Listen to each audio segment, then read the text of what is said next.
बारिश थी। भागो यार। Wow, what a weather, awesome.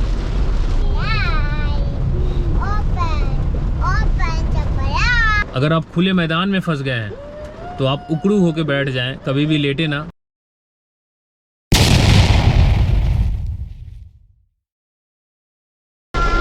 नमस्कार दोस्तों, एक बार फिर से जीरो माइल फैमिली चैनल पर स्वागत है। ये देखिए क्या शानदार नज़ारा है। बहुत ही भयंकर गर्मी पड़ रही थी। ये मई का महीना चल रहा है, मिड मई है, मतलब मई तो अब ख़त्म ही होने वाला है। और अचानक ये देखिए बारिश हो गई है। बहुत ही ज़ोर शोर से तूफान भी चल रहा है और बारिश भी मूसलाधार हो रही है। विजिबिलिटी भी लगभग मुझे लगता है कुछ दूरी की है, मेरे ख्याल से लगभग होगा आई थिंक 20-25 मीटर का। ओला तो नहीं गिर रहा है। ये इतना आवाज़ कैसे आ रहा है भाई?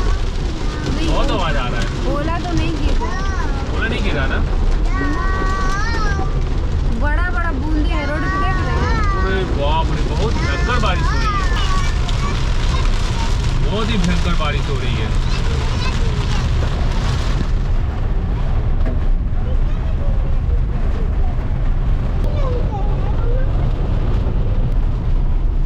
अब थोड़ी बारिश की स्पीड कम हो गई है और गर्मी से निजात मिल गया, नहीं एकदम ठंडक हो गया है। वाह क्या बात है। अगर हम लोग स्कूटी से आए रहते तो और मजा आता। टू व्हीलर से आए रहते तो बिल्कुल गीले हो गए रहते और जैसे जैसे स्कूटी चलती है ना बहुत ही ठंडा लगता है, एकदम हाइपोथर्मिया हो जाता। शुक्र है कि हम लोग 4 व्हीलर से ही निकले, नहीं तो प्लान था हम लोग का 2 व्हीलर से ही निकलने का। रोड पे जहाँ पानी लेके आते थे बड़े बड़े बूंदे दिख रहे हैं। हाँ, यानी अभी बारिश रुकेगी नहीं, अभी ये कंटिन्यू बारिश होगी। हाँ, बारिश लंबा चलने वाली है, कंटिन्यू रही है। आप इस ब्लॉग में और इस बारिश का मज़ा लीजिए। ये इस साल की पहली बारिश, इस प्रकार से पहली बारिश आई है जिसको कह सकते हैं मानसून वाली बारिश।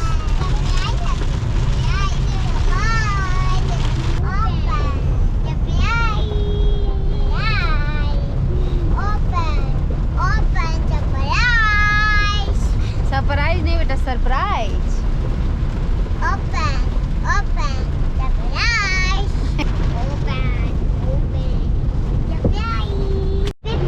देख सकते हैं आप रोड पे बहुत ज़्यादा पेड़ पौधे की पत्तियाँ डालियाँ वगैरह सब गिरी हुई है, यानी कि लगता है बारिश से पहले बहुत ही तेज हवाएं चली हैं और मौसम बहुत ही सुहाना हो गया है। सभी को गर्मी से निजात मिल गया। Wow, what a weather, awesome. पीछे में एक बड़ा सा नेम प्लेट गिरा हुआ था जिसके किनारे में मेटल लगा हुआ था। मान लो गाड़ियां चल रही हैं, अचानक से वो उड़ के आता, किसी कार से टकरा जाता या किसी गाड़ी से या किसी 2 व्हीलर वाले से। यानी बहुत जोरदार था अभी हवा। क्योंकि वो दोनों साइड जो रॉड लगी रहती है वो थोड़ा हैवी ही रहता है। हाँ, अब जैसे ये इसका उड़ रहा है ना प्लास्टिक का सीट, ये कहीं उड़ के किसी गाड़ी के ऊपर आ जाएगा तो बिल्कुल ब्लाइंड हो जाएगा ड्राइवर, देख ही नहीं पाएगा। वही ये सब छोटी छोटी चीजों का ख्याल रखना चाहिए।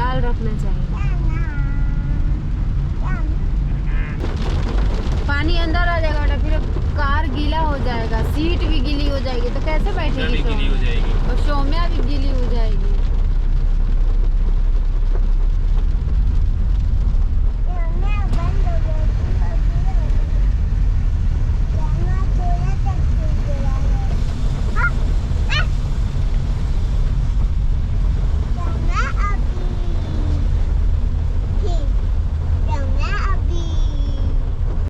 तो दोस्तों आज है 28 मई 2023 और मानसून की शुरुआत हो गई है। अभी बज रहे हैं 4:30। बहुत ही कड़ी धूप रहती थी इस समय में, मगर अभी बहुत ही घनाघोर बादल छाया हुआ है, आप देख सकते हैं। अरे बाप रे, बिजली भी चमक रही है और गड्ढे उड्ढे खुद गए हैं। ओपन एरिया इसलिए काफ़ी डर भी लग रहा है। ये है अभी प्लॉट की स्थिति और वो सब गड्ढे खुद गए हैं, नज़ारा ऐसा है। और फाइनली उस वाले प्लॉट में भी खुदाई चली और बारिश फ़िलहाल तेज़ हो गई है, इसलिए बाहर रहना सुरक्षित नहीं है। बहुत बड़े बड़े गड्ढे खुदे हैं। एमडीएम बंद मत करना, चाबी अंदर ही है, बंद मत करना।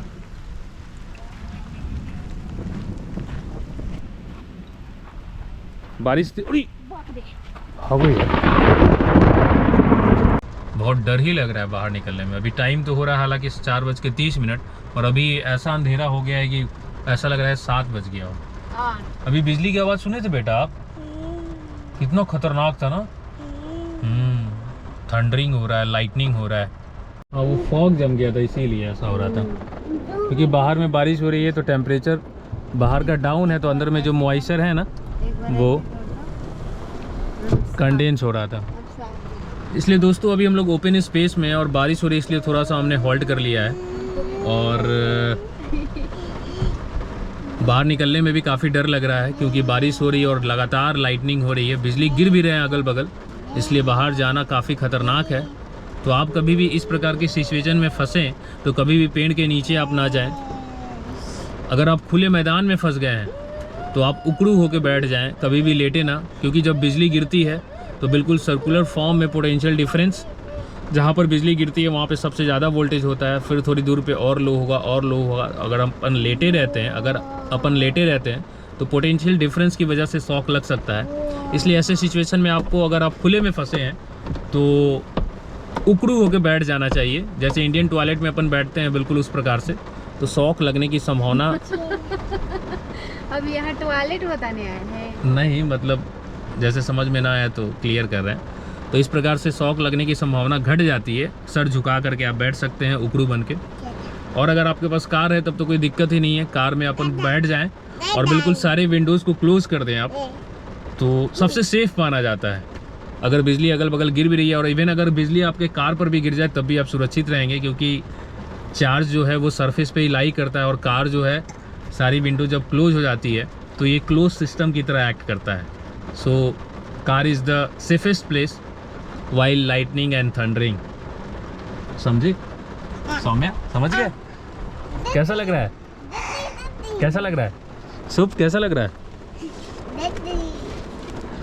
तो चलिए दोस्तों, अपन तो बारिश को एंजॉय करते हैं। आप भी सुरक्षित रहें, हेल्दी रहें और बारिश में खासकर एहतियात बरतें। तो चलिए मिलते हैं ऐसे ही किसी दूसरे रिफ्रेशिंग ब्लॉग में। ये था इस साल के मानसून का पहला ब्लॉग। तो कमेंट करके बताएं आपको ये रिफ्रेशिंग ब्लॉग कैसा लगा। मिलते हैं ऐसे ही किसी दूसरे रिफ्रेशिंग ब्लॉग में, तब तक आप अपना ख्याल रखें। नमस्कार। I can hear the demons call when they do what they do, and now I feel like taking off, find a place with a view. The pain is never gonna stop if it's controlling you. I know that time can heal it all, I just gotta get through. I just gotta get through, I just gotta get through. Cause I feel like taking off, find a place with a view. The pain is never gonna stop if it's controlling you. I know that time can heal it all, I just gotta get through. Sometimes I feel like all is lost, but I know it's not true. I wanna put up all my walls cause I'm not in the mood, but then I cut myself off from the rest of the room. I know that time can heal it all if you're patient, and soon it can all be worth it, all the searching. Pain is never really permanent, but damn it hurts, man. I could feel all of the turbulence and it's concerning. I've been searching for a purpose, I hope it's worth it. This society is really trying me. Ain't no hide and seek, I hide to be far from anxiety. I need my space, I need my privacy. I need some silence, please, you're all too loud, you don't speak quiet.